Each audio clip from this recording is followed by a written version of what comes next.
చివరిగా నాకేమనిపిస్తుందంటే కేటీఆర్ గురించి మధ్యలో బాగా నేను గమనిస్తున్నప్పుడు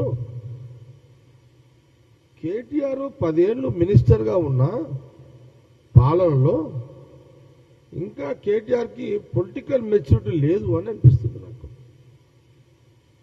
పొలిటికల్ మెచ్యూరిటీ లేక అతను మాటలు దొరుకుతున్నాయి అనేది నాకు ఇక్కడ కనబడుతున్నది. నేను వీడియో ఆయన చూసిన, కేటీఆర్ వీడియో చూసిన, పదే 1-4 సార్లు చూసిన వీడియోని.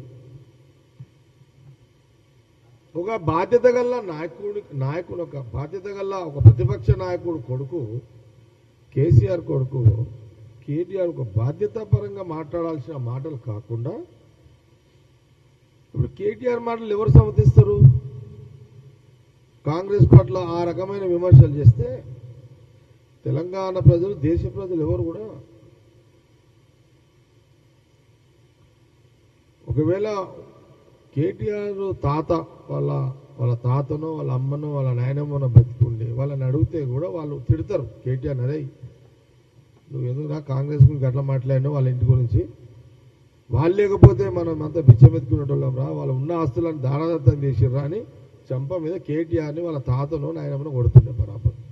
అలా ఏం డౌట్ లేదు కదా అట్లా. ఎందుకంటే ఆ తరం మనుషులకు కొంత వాళ్ళ తాత నాయనమ్మ వాళ్ళ తాత అమ్మమ్మ కొంత వాల్యూస్ తెలుసు కాబట్టి వీళ్ళకి వాల్యూస్కి విలువ లేదు వీళ్ళ దగ్గర. త్యాగాలు వీళ్ళు త్యాగాలు చేసి వచ్చిన వాళ్ళు కాదు కదా. వీళ్ళంతా ఆర్టిస్టులు, డ్రామా ఆర్టిస్టులు, అంతా డ్రామా ఆర్టిస్టులు. ఇప్పుడు తెలంగాణ రాష్ట్రం కోసం ఇది సిద్దిపేట, ఖమ్మం జైలు, తర్వాత నిమ్స్కి తీసుకొచ్చిండు.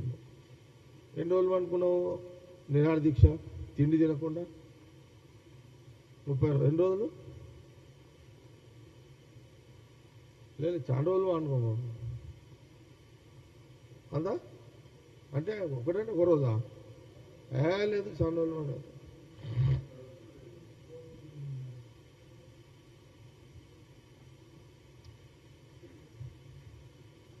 కేసీఆర్ 24 గంటలు అంటే కొన్ని రోజులైతే ఉన్నాడు కదా. కేసీఆర్ గారు 4 రోజులు, 5 రోజులు, 10 రోజులు అన్నం లేకుండా ఉండగలుగుతాడు అట్లాంటి? అది సాధ్యమా? మాకే కాదు, ఇంత వయసులో మనతోటే కాదు. వాదము అట్లా, తెలంగాణ వాదము, తెలంగాణ ప్రజలు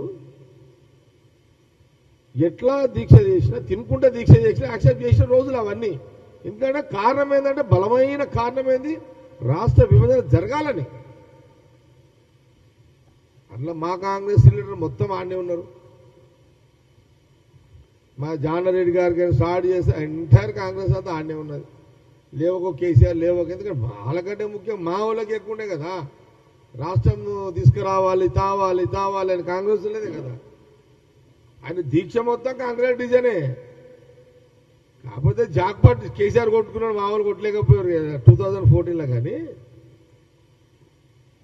సరే ఏదైనా కానీ రాష్ట్రం కావాలనుకున్నారు, వచ్చింది, ఏమవుతుంది ఏంది, ఈ రాష్ట్రం వచ్చింది. ఇప్పుడు దగ్గర కేసీఆర్ పుణ్యమని 7 లక్షల కోట్ల అప్పు అయితే చేసారు. అదొకటి మనకు, అదొక రికార్డ్. రాష్ట్ర విభజన తర్వాత 7 లక్షల కోట్ల అప్పు చేసి చరిత్ర నిలబడ్డ ఇక తెలంగాణ ప్రజలు, ఆ కుటుంబము అందరూ ఆలోచన చేసుకోవాలి. ఇక అసలు నాకు విచిత్రం ఏంటంటే,